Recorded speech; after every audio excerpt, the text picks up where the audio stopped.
Good evening all of you, good evening. तो जैसा कि आप सभी बच्चों को पता है कि हम लोग क्लास 9th का चैप्टर 2 पोलिनोमियल बहुपद जो है पढ़ाई कर रहे थे। और इस चैप्टर में हमने लास्ट क्लास में पढ़ा था त्रिघात बहुपद क्यूबिक पोलिनोमियल। मैं थोड़ा सा आपको एक बार रिवाइज करा देता हूं कि क्यूबिक पोलिनोमियल क्या होता है। ध्यान से समझिएगा, बहुत आसान है। मैंने बताया था कि जिस भी बहुपद का जो चर होता है, चर का अधिकतम घात, चर का अधिकतम घात, ठीक है, अधिकतम घात जो है कितना होता है, 3 होता है। तो उसे क्या कहते हैं, त्रिघात बहुपद कहते हैं, क्यूबिक पोलिनोमियल्स कहते हैं। ठीक है, क्या कहते हैं, त्रिघात बहुपद कहते हैं या क्यूबिक पोलिनोमियल कहते हैं। ठीक है, जैसे कि 3x³ + 2x, ठीक है, ये क्यूबिक पोलिनोमियल है। जैसे मैं लिख दूं यहाँ पे 5x² + 2x + x³, ये भी क्या है, क्यूबिक पोलिनोमियल है। क्यों है, क्योंकि आप देख सकते हैं इसमें जो चर का मैक्सिमम घात है वो 3 है, क्योंकि चर का जो मैक्सिमम घात है वो 3 है, इसलिए ये क्या है, क्यूबिक पोलिनोमियल है। चर का अधिकतम घात जो है 3 है। तो ये चीजें हमने लास्ट क्लास में पढ़ लिया था। सभी बच्चों को क्लियर? एक बार जल्दी से वाई टाइप कीजिए सभी बच्चे, एक बार जल्दी से वाई टाइप कीजिए।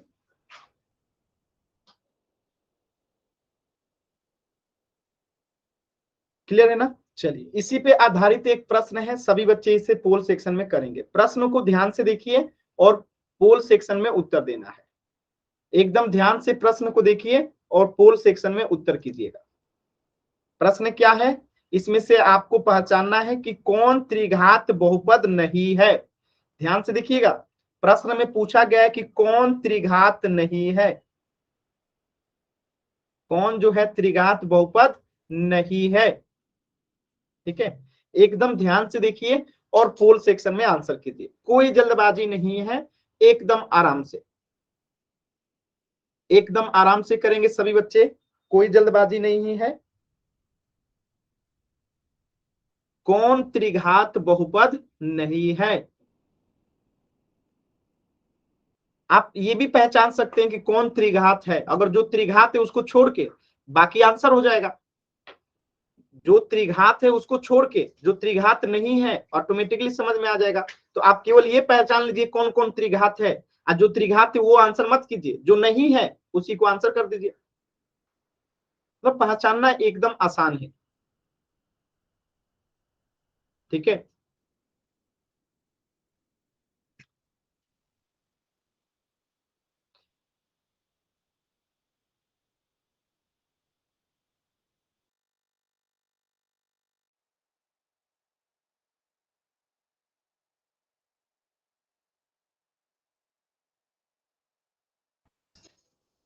सभी बच्चे आंसर कीजिए।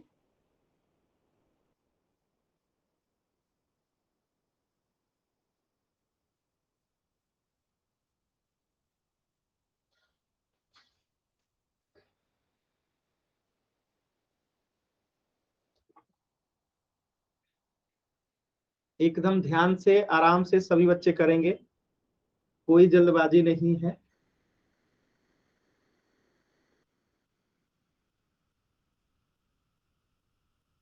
लास्ट के 10 सेकेंड, अभी भी एक बच्चे ने आंसर नहीं किया है, सभी बच्चे जरूर आंसर करेंगे। 10,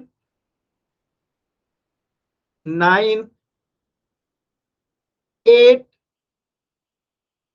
7, 6, 5, 4, 3, 2, चलिए सभी बच्चों के आंसर आ गए, वेरी गुड आंसर। देखिए, आपको इसमें बताना था कि कौन सा बहुपद जो है त्रिघात बहुपद नहीं है। तो पहले वाले में देख सकते हैं कि y का मैक्सिमम पावर कितना है, 3 है, तो ये तो त्रिघात बहुपद हो गया। इसी प्रकार दूसरे वाले में x का मैक्सिमम पावर कितना है, 3 है, तो ये भी त्रिघात बहुपद हो गया। इसी प्रकार c में देखेंगे p का मैक्सिमम पावर कितना है, 3 है, तो ये भी त्रिघात बहुपद हो गया। लेकिन अगर बात करेंगे ऑप्शन डी का, तो मैंने आपको बताया था कि x का पावर m है और उसी का फिर पावर जो है n भी है, ठीक है। तो अब हम इसको क्या करेंगे, तो आपको पता है कि पावर जो है आपस में मल्टीप्लाई हो जाता है, आपस में मल्टीप्लाई हो जाता है। तो यहाँ पे भी z का पावर 2 है और उसी का पावर फिर से 3 है, तो यानी z का पावर कितना हो जाएगा, 2 में 3 से गुना करेंगे तो यानी z का पावर हो जाएगा 6, ठीक है। तो यहाँ पे z का पावर 6 है, यानी मैक्सिमम पावर कितना है, 6 है, इसलिए ये त्रिघात बहुपद नहीं है, तो यही आपका उत्तर होगा। क्लियर है सभी बच्चों को,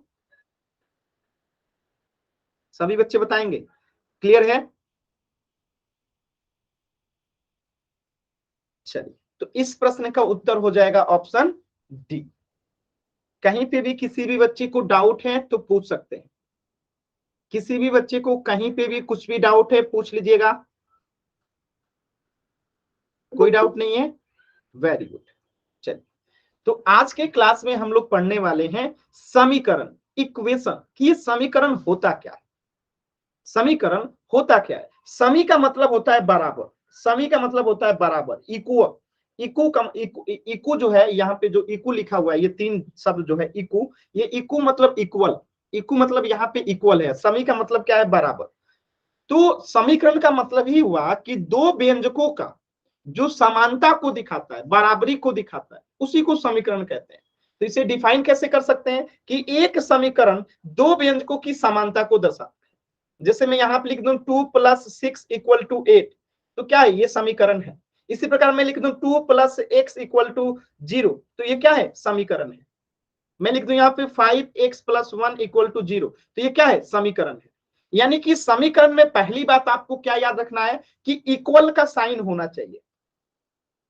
क्या होना चाहिए, इक्वल का साइन जो है होना चाहिए। इतनी बात क्लियर, एक बार व्हाइट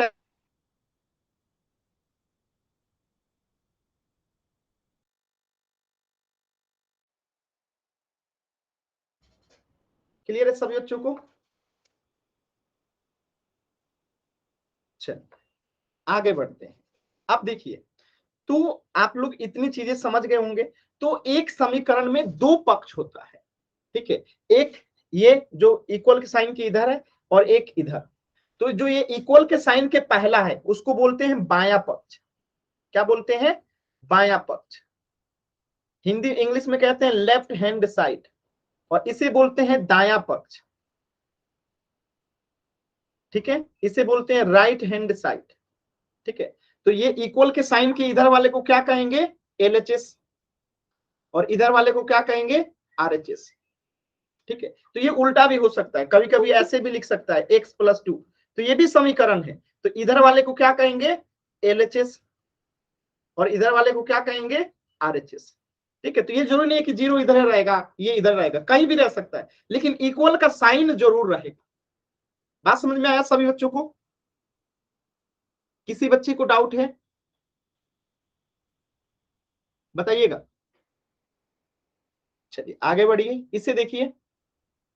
तो यहाँ पे लिखा गया है बायां पक्ष यानी कि लेफ्ट हैंड साइड, दायां पक्ष यानी राइट हैंड साइड, दोनों पक्षों के बीच में हमेशा बराबर का चिन्ह रहेगा, यानी दायां पक्ष और बायां पक्ष के बीच में बराबर का चिन्ह जरूर रहेगा। अगर बराबर का चिन्ह नहीं है तो वो समीकरण नहीं है, बराबर का चिन्ह नहीं है तो वो समीकरण नहीं है। तो देखिए, इसे समता का चिन्ह भी कहते हैं या बराबर का चिन्ह, जो समझना है समझ लीजिए। तो बराबर के चिन्ह के पहले वाले को बायां पक्ष, बाद वाले को दायां पक्ष, ठीक है। अगर मैं ऐसे लिख दूं 0 = 9x + 2, तो यहाँ पे बायां पक्ष कौन सा हो जाएगा, ये हो जाएगा एलएचएस, यानी कि बायां पक्ष, और ये वाला हो जाएगा कौन सा, आरएचएस, ठीक है। और ये समता का चिन्ह रहेगा ही रहेगा। क्लियर है सभी बच्चों को, कोई भी डाउट है कुछ भी है पूछ लीजिएगा, किसी भी बच्चे को कुछ भी डाउट है तो पूछ लीजिएगा। क्लियर है ना, कुछ भी डाउट है तो पूछ लीजिएगा।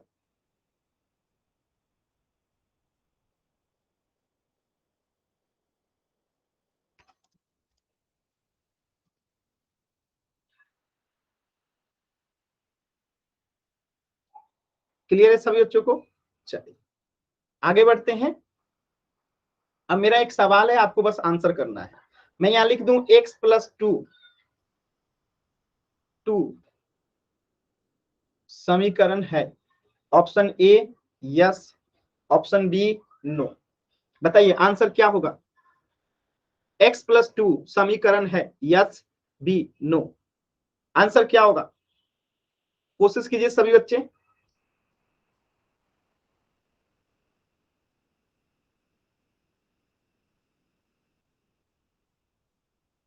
सभी बच्चे करेंगे, वेरी गुड, एकदम सही जवाब है। जो भी बच्चा बताना चाहता है माइक ऑन करके कि क्यों नहीं है समीकरण, कोई बताएगा, कोई भी बच्चा जो बताना चाहते हैं कि ये समीकरण क्यों नहीं है, आप में से कोई बताइए। भावना। सर क्योंकि इसमें बराबर का निशान नहीं है। वेरी गुड, एकदम सही जवाब, इसमें बराबर का चिन्ह नहीं है इसलिए ये समीकरण नहीं है, एकदम सही जवाब, वेरी गुड भावना। अब जैसे मैं यहाँ पे एक प्रश्न देता हूं, एक मिनट, x+5 = 0, जीरो मत कीजिए, यहाँ पे 1 कर लीजिए, कुछ भी कर सकते हैं कोई दिक्कत नहीं है, बस बराबर का चिन्ह होना चाहिए 1। अब ये प्रश्न है,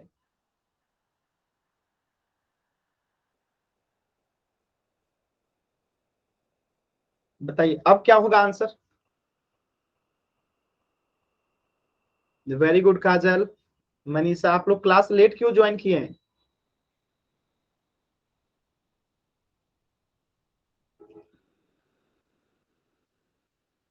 वेरी गुड, एकदम सही जवाब, वेरी गुड। चलिए देखिए, तो ये भी क्या है, ये समीकरण है, ये समीकरण है, क्यों है, क्योंकि आपको दिख रहा है इसमें बराबर का चिन्ह है। तो जब कभी आपको पहचानना हो कि कौन समीकरण है, तो समीकरण को पहचानने के लिए आपको एक चीज याद रखना है, क्या, कि अगर वो समीकरण है तो उसमें बराबर का चिन्ह होगा, यानी समीकरण का मतलब क्या हो गया, बराबर का चिन्ह, अगर ये है तो फिर वो समीकरण है। रट जाइए इसको, कि जब कभी बराबर का चिन्ह दिखेगा तभी वो समीकरण है, बराबर का चिन्ह नहीं मतलब समीकरण नहीं, चाहे कुछ भी हो जाए, बिना बराबर के चिन्ह का कोई समीकरण लिखा ही नहीं जा सकता। तो बराबर का चिन्ह देखेंगे तो उसे क्या कहेंगे, समीकरण कहेंगे, अगर बराबर का चिन्ह नहीं है तो उसको समीकरण नहीं कहेंगे, एकदम आसान तरीका से। चलिए एक प्रश्न है आपके सामने, इसे पोल सेक्शन में आंसर करना है। प्रश्न बहुत ही इजी है, ध्यान से देखेंगे आंसर कर देंगे। ठीक है, प्रश्न है कि क्या x+2 = 4 समीकरण है, अगर है तो ए, नहीं है तो बी। आराम से देखिए, अगर ये समीकरण है तो ए, नहीं है तो बी, एकदम आसान सवाल है।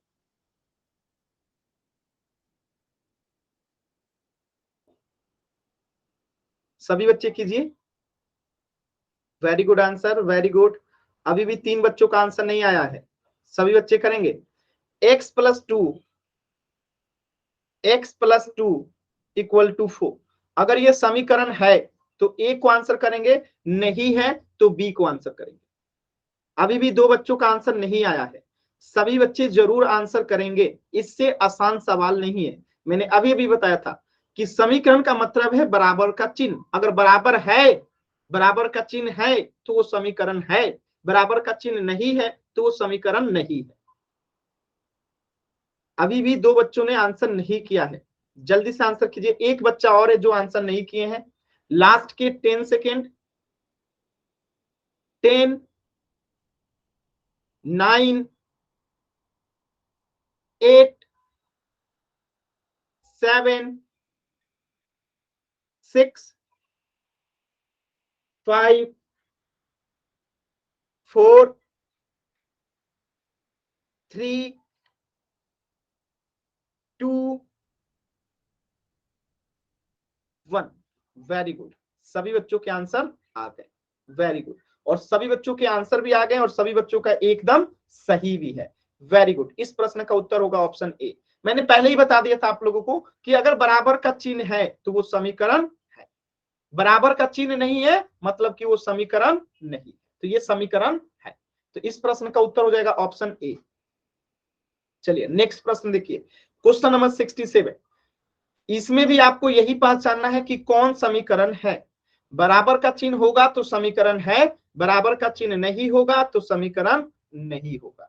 एकदम ध्यान से देखिए सभी बच्चे, अब पोल सेक्शन में आंसर कीजिएगा, कोई जल्दबाजी नहीं है, बस चीज को याद रखिएगा, बराबर का चिन्ह है तो समीकरण है, नहीं है तो समीकरण नहीं।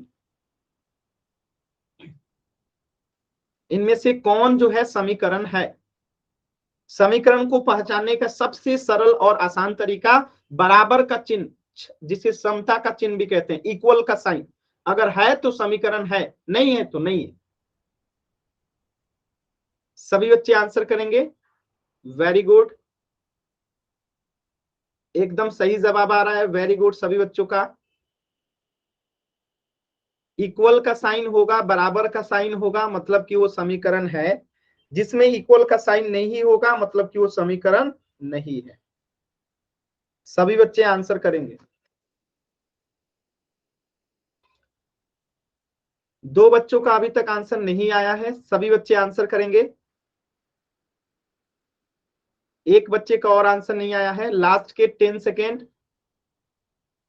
10, 9, 8, 7, 6, 5, 4, 3, 2, 1।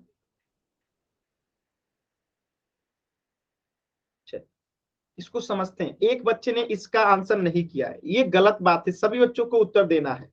देखिए, समीकरण पहचानना है तो बराबर का चिन्ह होगा तभी समीकरण होगा। इसमें नहीं है तो ये समीकरण नहीं है, इसमें नहीं है तो ये समीकरण नहीं है, इसमें नहीं है तो ये समीकरण नहीं है, इसमें है तो ये समीकरण है। जहां बराबर का चिन्ह दिखा तो वो समीकरण है। क्लियर है सभी बच्चों को? समीकरण मतलब बराबर का चिन्ह, समी मतलब इक्वल होता है, इक्वल मतलब बराबर होता है, यानी नाम में ही उत्तर है। समी का मतलब ही होता है समान, इक्वल, बराबर, समता। ठीक है, तो समीकरण का मतलब ये बराबर का चिन्ह है तो समीकरण है, बराबर का चिन्ह नहीं है तो समीकरण नहीं है। एकदम सरल प्रश्न था। तो इस प्रश्न का उत्तर हो जाएगा ऑप्शन सी।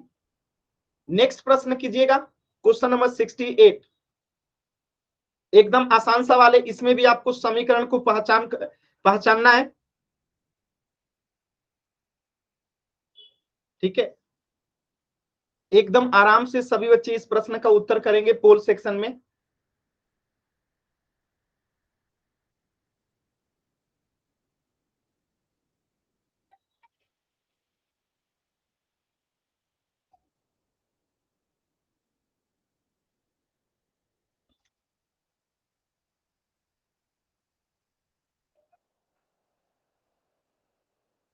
एकदम आराम से पोल में आंसर कीजिए सभी बच्चे। समीकरण का पहचान करना है।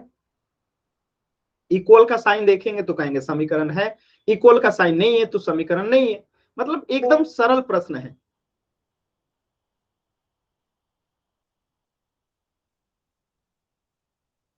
ठीक है, एकदम आराम से आंसर कीजिए।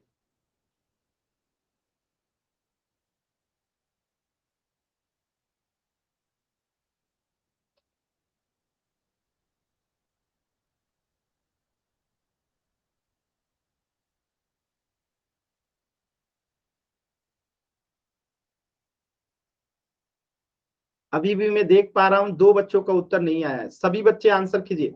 देखिए, एकदम आसान सवाल है। दो बच्चों का, एक बच्चे का और उत्तर नहीं आया है अभी तक, सभी बच्चों को उत्तर करना है। मैं देख पा रहा हूं एक बच्चा और है जो आंसर नहीं किए हैं, और आप आंसर नहीं करेंगे आपका टॉपर लिस्ट से नाम बाहर हो जाएगा, और सेट के एग्जाम्स होने वाले हैं, तो सभी बच्चों को देना बहुत जरूरी आता है।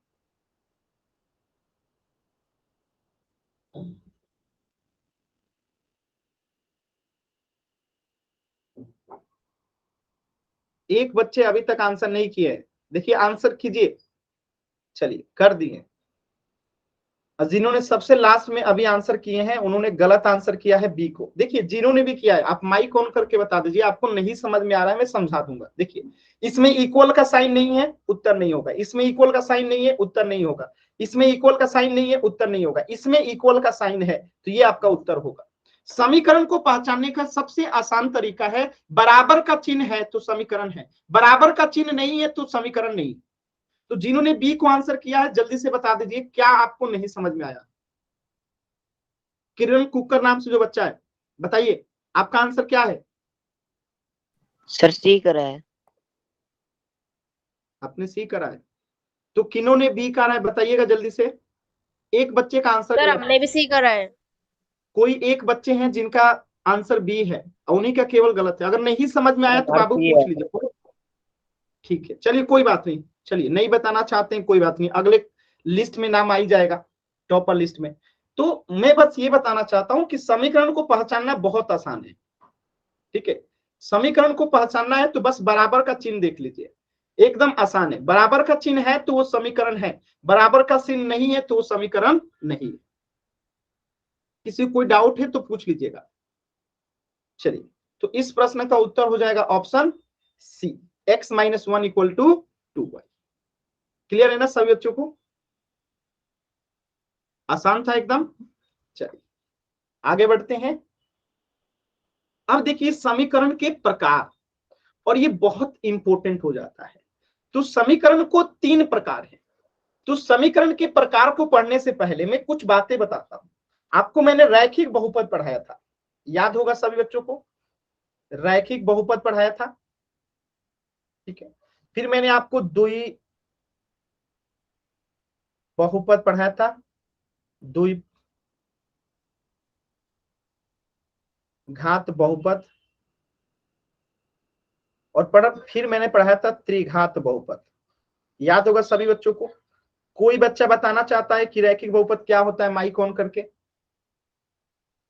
कोई बच्चा बताना चाहता है रैखिक बहुपद क्या होता है? पिछले क्लास में आप लोगों ने पढ़ा था। कोई भी बच्चा नाम लिख सकते हैं जो बताना चाहते हैं, माइक ऑन करके। आप लोग भूल जाते हैं, कोई बात नहीं, मैं बताता हूं। देखिए याद रखना है, लेकिन रैखिक बहुपद सर मतलब मैं क्या? बताऊं? हाँ बताइए। सर रैखिक बहुपद की घात 2 होती है। सर हम बताएं? बताइए। रैखिक बहुपद की घात 1 होती है। ठीक है, बताया आपने, सही है, लेकिन तरीका गलत है। आपको रैखिक बहुपद का नहीं, आपको बताना है कि चर की मैक्सिमम घात, चर की घात, चर की अधिकतम घात कितना होता है? 1 1 होता है। ठीक है, अधिकतम घात जो है 1 होता है। अगर केवल कहेंगे 1 होता है ना तो गलत हो जाएगा। कैसे? देखिए x प्लस एक्स स्क्वायर, अब बताइए इसमें चर की घात तो 1 भी है, इसमें चर की घात तो 1 भी है, 2 भी है। तो जब तक हम नहीं कहेंगे अधिकतम घात 1 तब तक सही नहीं होगा। तो चर की अधिकतम घात अगर 1 होती है तो वो रैखिक बहुपद है। तो यहाँ पे अधिकतम घात 2 है, इसलिए ये उत्तर नहीं है। ठीक है, तो याद रखिएगा, चर की अधिकतम घात 1 होता है तो रैखिक बहुपद होता है। एग्जाम्पल देखिए, जैसे 2x प्लस 1 हो गया, 2x हो गया, 5x हो गया, 9x हो गया, 9x माइनस 2 हो गया, 5y हो गया, या 5y माइनस 2 हो गया। सब में आप देखेंगे चर की जो मैक्सिमम घात है ना वो 1 है। सब में चर की जो मैक्सिमम घात है वो क्या है? 1 है। सब में क्या है? 1 है। तो ये रैखिक बहुपद है। अब कौन बच्चा बताना चाहेगा कि द्विघात बहुपद क्या होता है? कोई बच्चा? आप लोग पढ़े हुए चीज को भी नहीं बताना चाहते हैं जी, बताइए। चर की अधिकतम घात 2 हो उसे रैखिक द्वितीय बहुपद कहते हैं। वेरी गुड, बस ऐसे याद रखिएगा कि चर की अधिकतम घात, अगर किसी बहुपद में अधिकतम घात कितना होता है? 2 होता है, तो उसे द्विघात बहुपद कहते हैं। जैसे 2x स्क्वायर हो गया, 5x square plus 2x plus 1 हो गया, 9x square plus x plus 1 हो गया। ये सब क्या है? द्विघात बहुपद है। क्यों है? क्योंकि चर का मैक्सिमम पावर कितना है? सब में चर का मैक्सिमम पावर कितना है? 2 है। तो चर की अधिकतम घात 2 होता है तो द्विघात बहुपद। इसी प्रकार त्रिघात बहुपद कौन बच्चा बताएगा? सर हम बताएं? नीतीश के अलावा और कोई नहीं बताना चाहता है? बाकी आप लोग पढ़ाई नहीं किए हैं, केवल नीतीश बता रहे हैं। जैसे नीतीश पढ़े हैं वैसे आप लोगों को भी पढ़ाया हो, आप लोग क्यों नहीं बता रहे? काजल आपने टाइप करके लिखा है लेकिन बोल नहीं रही है, क्यों? लिखा आपने एकदम सही है, जिसकी मैक्सिमम पावर 3 हो उसे त्रिघात बहुपद कहते हैं, लेकिन बोलना चाहिए। Very good. तो चर की अधिकतम, चर की अधिकतम घात, ठीक है, 3 होता है तो उसे क्या कहते हैं?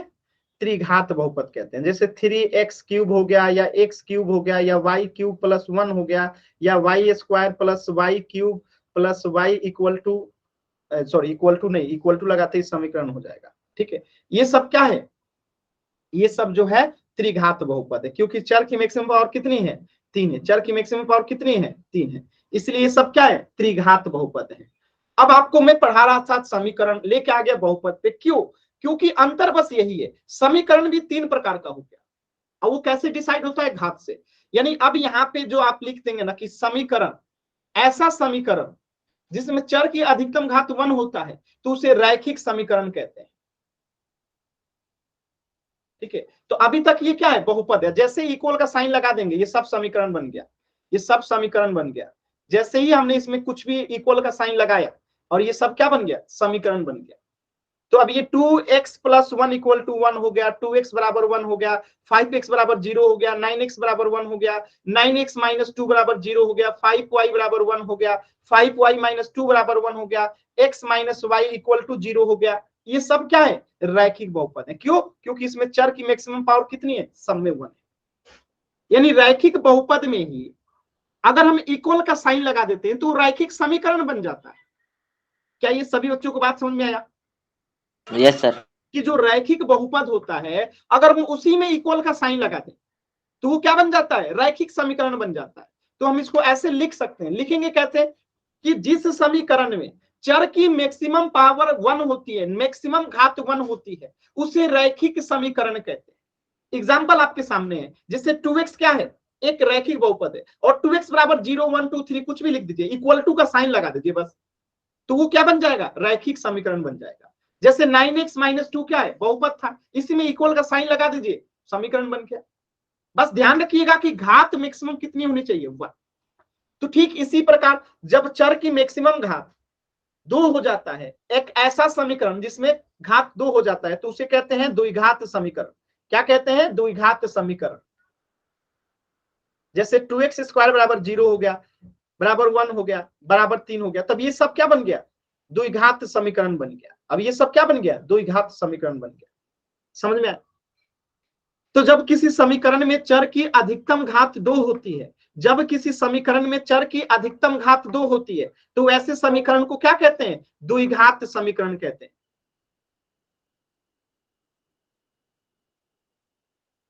क्लियर है?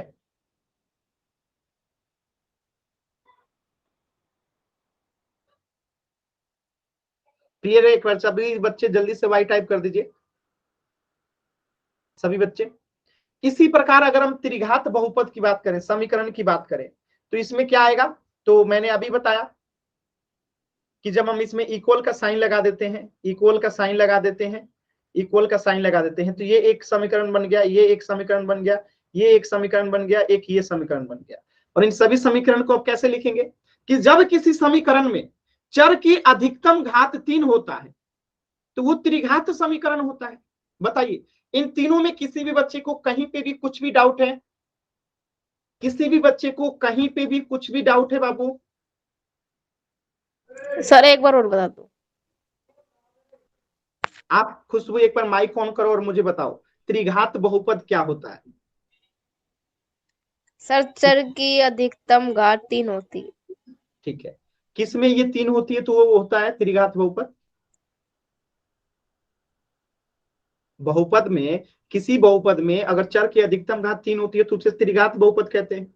Yes sir. जब समीकरण में, जब किसी समीकरण में, समीकरण का मतलब क्या है, बराबर का साइन लगा हुआ है, अब उसमें चर का जब अधिकतम घात क्या हो जाए, 3 हो जाए, तो उसी को त्रिघात समीकरण कहते हैं।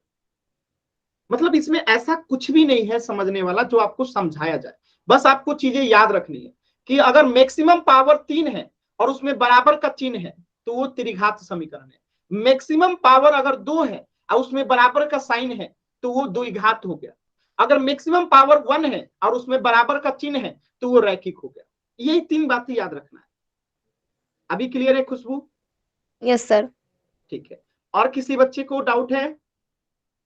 डाउट होने पे पूछना जरूर है। चीजें क्या होती है ना, याद रखना होता है। आप लोग भी कोशिश कीजिए इसको लिख लेने का, जब लिख के याद रखिएगा ना वो चीजें लंबे समय तक याद रहेगा, बार बार उसे आप लोग पढ़ सकते हैं और वो चीजें हमेशा के लिए याद हो जाएंगी। तो लिख के याद रख सकते हैं आप लोग, ठीक है।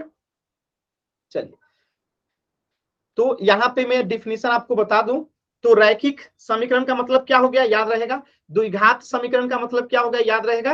और त्रिघात समीकरण का मतलब भी आपको याद रहेगा। यानी देखिए यहाँ पे चर की मैक्सिमम पावर कितनी है, 1 है, और इक्वल का साइन भी है, तो ये रैखिक समीकरण। यहाँ पे चर की मैक्सिमम पावर कितनी है, 2 है, और इक्वल का साइन भी है, तो द्विघात समीकरण। चर की मैक्सिमम पावर कितनी है, 3 है, और इक्वल का साइन भी है, तो ये त्रिघात समीकरण। एकदम आसान है, किसी भी बच्चे को कोई डाउट नहीं होगा। अगर है तो एन टाइप कीजिए, क्लियर है तो वाई टाइप कीजिए। आगे बढ़ते हैं।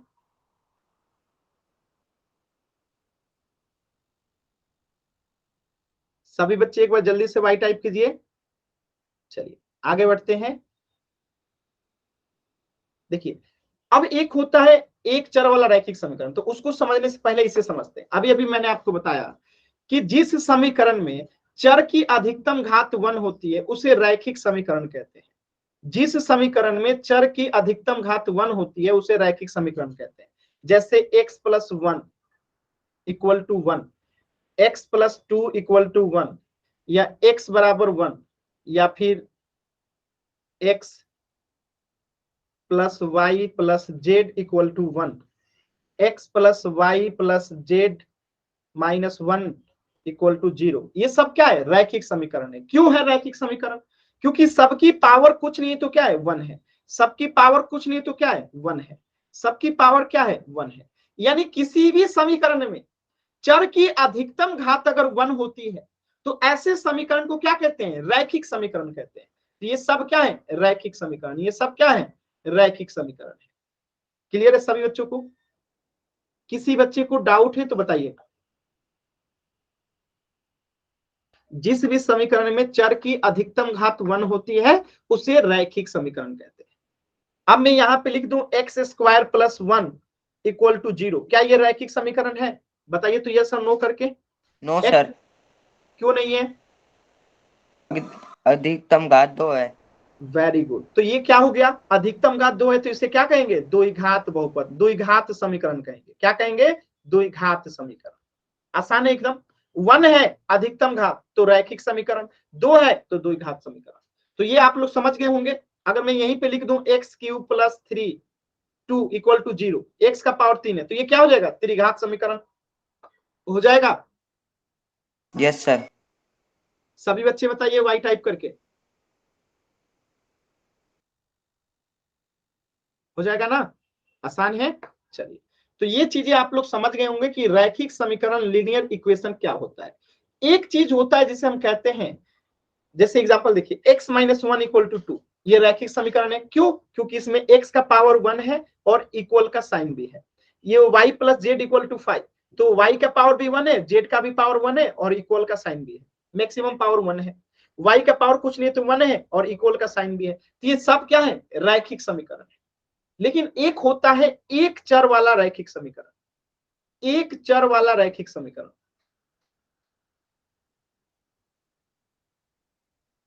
यानी इसमें क्या कंडीशन आ जाता है, इसमें कंडीशन ये आ जाता है कि x plus Y plus Z equal to 0, ये रैखिक समीकरण तो है, ये रैखिक समीकरण तो है। क्यों है, क्योंकि इनकी मैक्सिमम पावर 1 है, मैक्सिमम पावर 1 है और बराबर का चिन्ह है। तो ये रैखिक समीकरण तो है, लेकिन एक चर वाला नहीं है, इसमें 3 चर है। कितने चर है, 3, 1 2 3। एक्स एक चर है, वाई एक चर है, जेड 2 चर, तीसरा चर है। तो टोटल इसमें कितने चर हो गए, 3 चर हो गए। तो क्या हम इसे एक चर वाला रैखिक समीकरण कहेंगे, नहीं। तो x माइनस 1 इक्वल टू 2 जो है, क्या ये एक चर वाला रैखिक समीकरण है, तो आप कहेंगे यस सर। क्यों है, क्योंकि इसमें चर भी एक है, इक्वल का साइन भी है और पावर भी 1 है।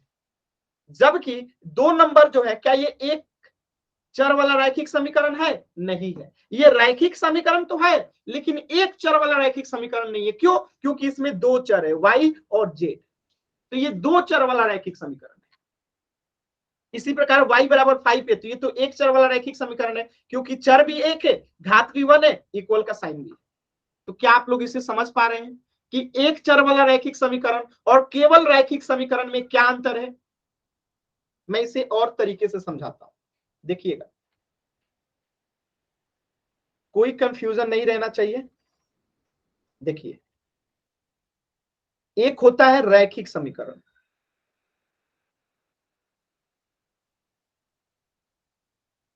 और एक होता है एक चर वाला रैखिक समीकरण।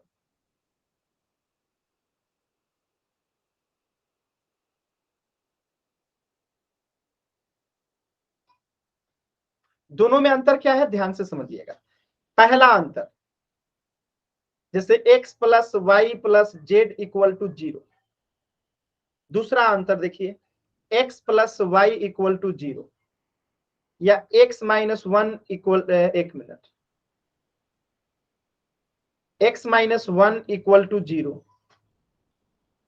ठीक है, y minus plus Z equal to 0, ये सब रैखिक समीकरण है। क्यों है? क्योंकि रैखिक समीकरण में हमें दो चीजें देखना होता है कि अधिकतम घात 1 हो, अधिकतम घात कितना हो, 1 हो, और इक्वल का साइन हो। तो ये दो चीजें अगर है तो वो क्या हो जाएगा, रैखिक समीकरण हो जाएगा। यानी घात 1 हो और इक्वल का साइन हो तो वो क्या हो जाएगा, रैखिक समीकरण हो जाएगा।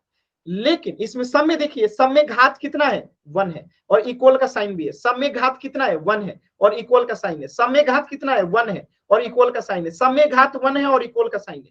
तो ये सब रैखिक समीकरण है। लेकिन जब बात करते हैं एक चर वाला रैखिक समीकरण, तो इसमें 3 कंडीशन होता है। एक, कि घात 1 होना चाहिए, ठीक है, और इक्वल का साइन भी होना चाहिए, साथ में चर भी एक ही होना चाहिए, चर भी एक ही होना चाहिए। जैसे इसमें कितने चर हैं, इसमें 3 चर हैं। कौन कौन, एक्स वाई जेड, इसमें 3 चर हैं। एक्स प्लस वाई, इसमें कितने चर हैं, 2 चर हैं। यहां पे कितने चर हैं, 1 चर है। तो ये जो होगा x माइनस 1 इक्वल टू 0, ये क्या हो जाएगा, एक चर वाला रैखिक समीकरण हो जाएगा, ठीक है। अब जैसे y प्लस जेड, इसमें कितने चर हैं, 2 चर हैं। तो ये जो है 2 चर वाला रैखिक समीकरण नहीं, ठीक है। तो x माइनस 1 इक्वल टू 0, एक चर वाला रैखिक समीकरण। y माइनस 1 इक्वल टू 0, एक चर वाला रैखिक समीकरण। x minus 2 x plus 3 equal to 0, ये कितने वाला हो गया, एक चर वाला रैखिक समीकरण। क्यों? क्योंकि आप देखेंगे ध्यान से तो इनका घात भी 1 है और इक्वल का साइन भी है, और समीकरण भी सिर्फ एक चर भी सिर्फ एक ही है। चर भी क्या है, सिर्फ एक ही है। इसमें केवल x है, इसमें केवल y है, इसमें केवल x है। तो चर भी सिर्फ एक है, घात भी एक है, इक्वल का साइन भी है। तो इन तीनों से मिलकर बनता है एक चर वाला रैखिक समीकरण। आज सिर्फ रैखिक समीकरण मतलब अधिकतम घात 1 हो और बराबर का चिन्ह हो। अब चर कितनों भी हो, 2 4 5 कितना, जैसे यहाँ पे 2 चर है, यहाँ पे 3 चर है, यहाँ पे 2 चर है, तो इन सबको रैखिक समीकरण कहेंगे, ठीक है। लेकिन एक चर वाला रैखिक समीकरण में चर जो है सिर्फ एक होता है। दोनों में अंतर समझ में आ गया होगा सभी बच्चों को। एक बार वाई टाइप करके बताइए सभी बच्चे,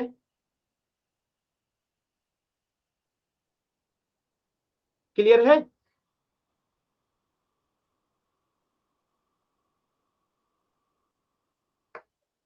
कोई कंफ्यूजन नहीं है ना किसी बच्चे को? चलिए, तो देखिए यही लिखा गया है, एक चर वाले रैखिक समीकरण की क्या क्या है।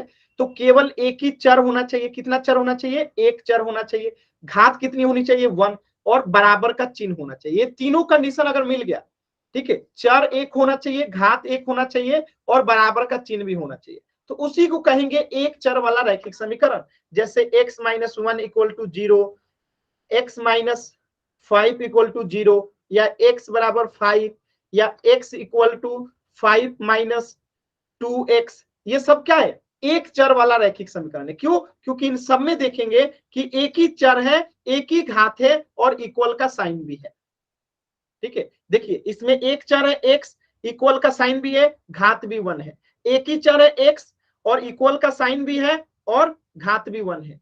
एक ही चर है x, इक्वल का साइन भी है और घात भी 1 है। एक ही चर है x, ठीक है, और इसका पावर भी 1 है और इक्वल का साइन भी है। तो इसलिए ये सब जो है क्या है, एक चर वाले रैखिक समीकरण है।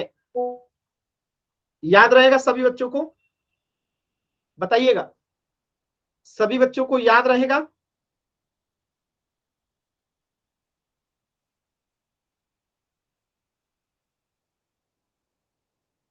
क्लियर है सभी बच्चों को? चलिए आगे बढ़िए। अब यहां से आप लोग बताइएगा x माइनस 1 इक्वल टू 2, क्या ये रैखिक समीकरण है? यस और no? x minus 1 equal to 2, क्या ये रैखिक समीकरण है? यस और नो? चैट सेक्शन में बताइएगा सभी बच्चे।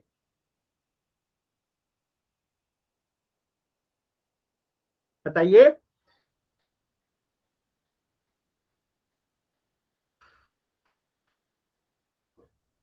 सभी बच्चे आंसर कीजिए। x माइनस 2, क्या ये रैखिक समीकरण है? एक चर वाला, क्या ये एक चर वाला रैखिक समीकरण है? यस और no?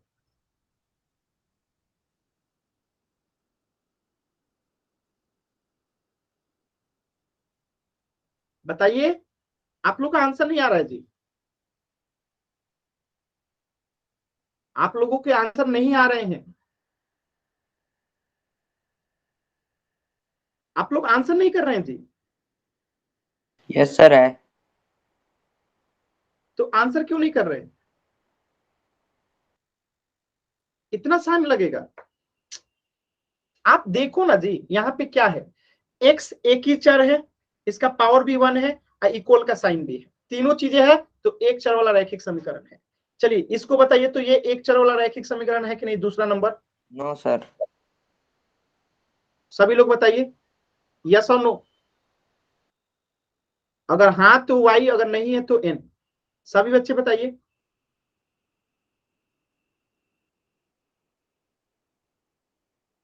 To Y minus 3 equal to Y plus 7, sir नहीं है। क्यों नहीं है बताइए? नीतीश बताइए क्यों नहीं है? नीतीश सर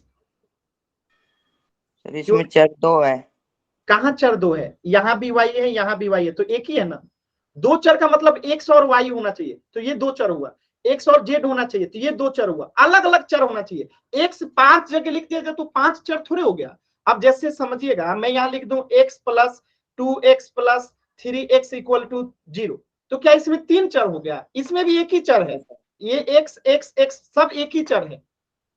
तो तीन चर का मतलब क्या हुआ? एक जगह x लिखा हूं, एक जगह y लिखा हूं, एक जगह z लिखा हूं, इसमें 3 चर है, क्योंकि एक x है, एक y है, एक z है, तो 3 चर है। लेकिन x को ही मैं 4 जगह लिख दूं तो इसमें 4 चर थोड़े है, एक ही चर है। अभी आपको समझ में आया? तो ये एकदम गलत यस जवाब सर। है, ये रैखिक समीकरण है एक चर वाला। क्यों? क्योंकि चर भी इसमें एक ही है y, और इनका घात भी एक ही है। घात भी क्या है? एक ही है, और इक्वल का साइन भी है, इसलिए ये रैखिक समीकरण है एक चर वाला। अभी क्लियर है सभी बच्चों को? Yes sir. कोई बच्चा है जिससे डाउट हो? एकदम आसान है। चलिए इसको बताइए, तो क्या ये रैखिक समीकरण है? यस और नो? नो क्यों नहीं है? सर घात 2 है। Very good answer. क्योंकि घात कितना होना चाहिए? 1 1। होना चाहिए, लेकिन यहाँ पे कितनी है? 2 है, इसलिए ये रैखिक समीकरण है ही नहीं। एक चर तो है लेकिन रैखिक समीकरण नहीं। क्यों? क्योंकि इसमें घात 2 है। दूसरा वाला बताइए, क्या ये रैखिक समीकरण है? ये एक चर यस वाला, सर। यस और नो? सर चैट सेक्शन बताइए सभी बच्चे जल्दी से।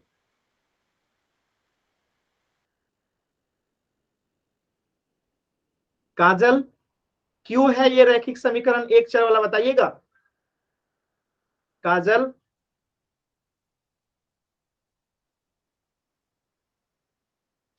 ये रैखिक समीकरण एक चर वाला नहीं है। क्यों नहीं है? तो आप देखिए ना, इसमें दो चर है, y और z, दो चर है। और जब दो चर है तो ये रैखिक समीकरण एक चर वाला कैसे होगा? क्योंकि दो चर दिख रहा है y और z, तो इसमें तो दो चर हो गया, तो ये दो चर वाला रैखिक समीकरण बना। पावर तो 1 है, ठीक है, इक्वल का साइन भी, ये भी ठीक है, लेकिन इसमें दो चर है। और चर कितना होना चाहिए? एक ही चर होना चाहिए। देखिए लिखा हुआ है, एक ही चर होना चाहिए, घात भी एक ही होना चाहिए, और इक्वल का साइन भी होना चाहिए। तीनों चीजें जरूरी है ना। तो यहाँ पे घात तो 1 है, इक्वल का साइन भी है, लेकिन दो चर है, एक चर होना चाहिए, इसलिए ये रैखिक समीकरण एक चर वाला दोनों नहीं है, और ये दोनों है। अभी क्लियर है सभी बच्चों को? बताइएगा अभी क्लियर है सभी बच्चों को? अब मैं एक प्रश्न दूं, आंसर कर देंगे आप लोग? चलिए यस सर। एक प्रश्न कीजिएगा। देखिए, तो ये दोनों एक चर वाला रैखिक समीकरण है, ये दोनों एक चर वाला रैखिक समीकरण नहीं है। एक प्रश्न का आंसर कीजिएगा।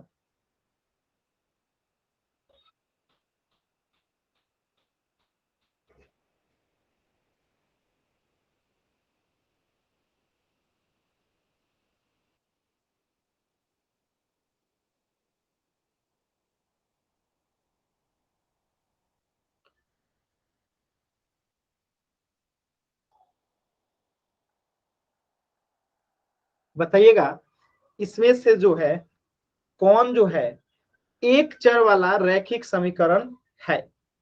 एक चर वाला एक चर वाला कह रहा हूं, केवल रैखिक समीकरण है। बताइए, इनमें से कौन जो है रैखिक समीकरण है?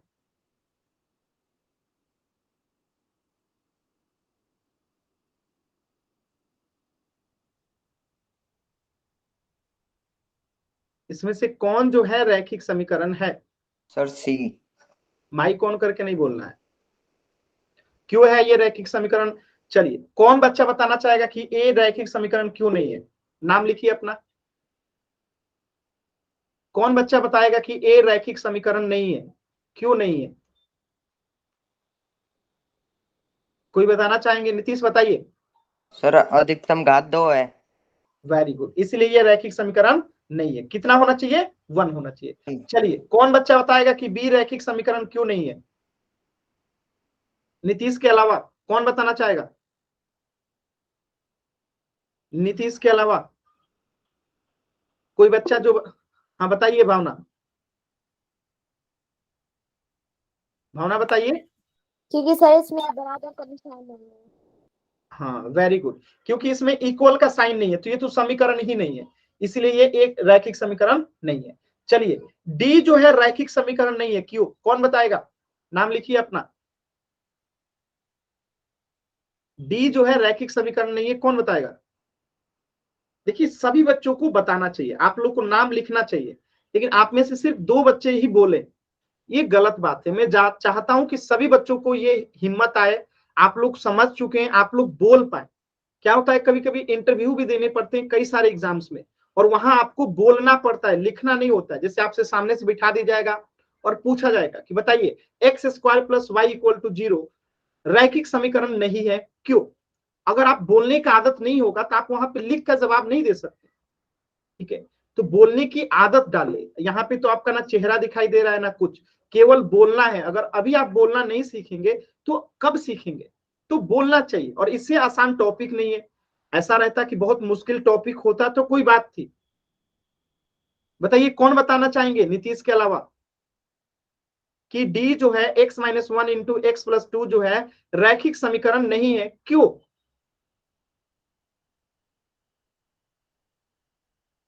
अभी भी कोई बच्चा नहीं बताना चाहते हैं जी, बहुत पुअर क्लास है, बताना चाहिए। बताइए खुशबू। सर इसमें खुशबू, बराबर का निशान नहीं है। वेरी गुड, इतना ही तो बोलना है कि इसमें बराबर का निशान नहीं है, इसलिए ये रैखिक समीकरण नहीं है। जबकि सी में देखिए बराबर का निशान भी है, घात भी 1 है, बस हो गया रैखिक समीकरण। 2 ही को तो चाहिए रैखिक समीकरण, ये 2 कंडीशन, इक्वल का साइन हो, घात 1 हो, तो ये क्या हो गया? रैखिक समीकरण हो गया। एक क्वेश्चन और कीजिएगा। एक चर वाला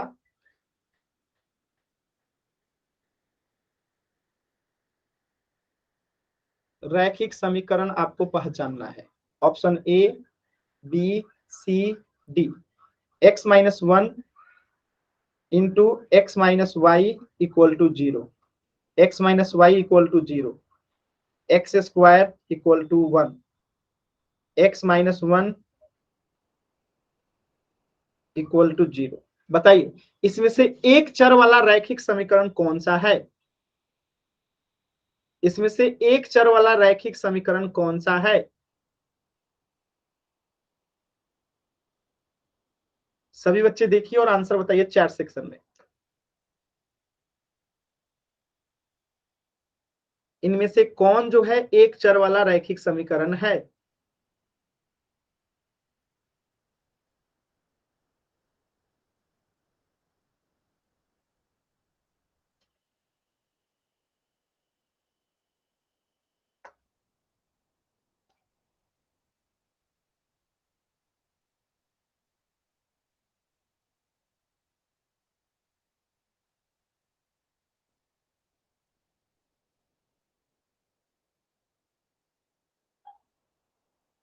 वेरी गुड आंसर।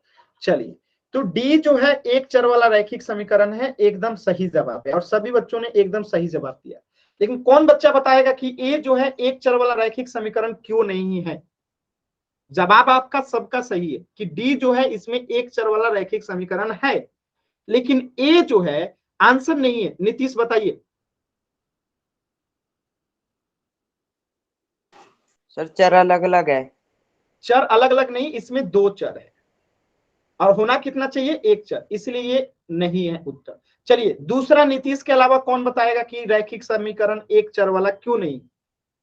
नीतीश के अलावा देखिए, सभी प्रश्नों के उत्तर केवल नीतीश देंगे, अच्छी बात नहीं, सभी बच्चे आंसर करेंगे। तो बताइए x माइनस वाई बराबर 0 रैखिक समीकरण एक चर वाला नहीं है, क्यों? कोशिश कीजिए नीतीश। आप सर इसमें 2 है। उसमें 2 नहीं है, इसमें ऐसे कीजिए कि इसमें दो चर है। वेरी गुड, बहुत अच्छा जवाब है, क्योंकि इसमें भी दो चर है, इसलिए ये भी एक चर वाला रैखिक समीकरण नहीं है। चलिए सी जो है रैखिक समीकरण नहीं है एक चर वाला, कौन बताएगा? 3 लोगों ने बता दिया, कोई चौथा व्यक्ति बताइए। अब सर हम बताएं? नहीं, आप बता चुके हैं, किरण नाम से जो बच्चे हैं वो भी बता चुके हैं, जो एक बार भी नहीं बताएं उनको बताना है। मनीषा, खुशबू और ये बाबूलाल नाम से जो बच्चे हैं और काजल, ये चारों में से कोई बताएगा, क्योंकि आप लोग बता चुके हैं एक एक बार। बताइए आप लोग। देखिए बोलना चाहिए, देखिए डरना नहीं है, गलत होगा तो कोई बात नहीं, आप बोलने की हिम्मत रखिए। देखिए क्या होता है ना, जब आप बड़े हो जाइएगा, किसी जॉब के इंटरव्यू दीजिएगा, तो आपको वहां पे बोल के क्वेश्चन पूछा जाएगा कि चलिए बताइए एक्स स्क्वायर बराबर 1 जो है एक चर वाला रैखिक समीकरण क्यों नहीं है। तो आप अभी से आदत डालिएगा ना, तो वो चीजें आएंगी ना, तो आप सीखेंगे, इससे आपके अंदर एक विकास होगा, हमें बोलने की शैली विकसित होगी, और ये बहुत जरूरी होता है। कल के डेट में आपको टीचर बनना हुआ तो आप सर बोलिए x की शक्ति 2 है।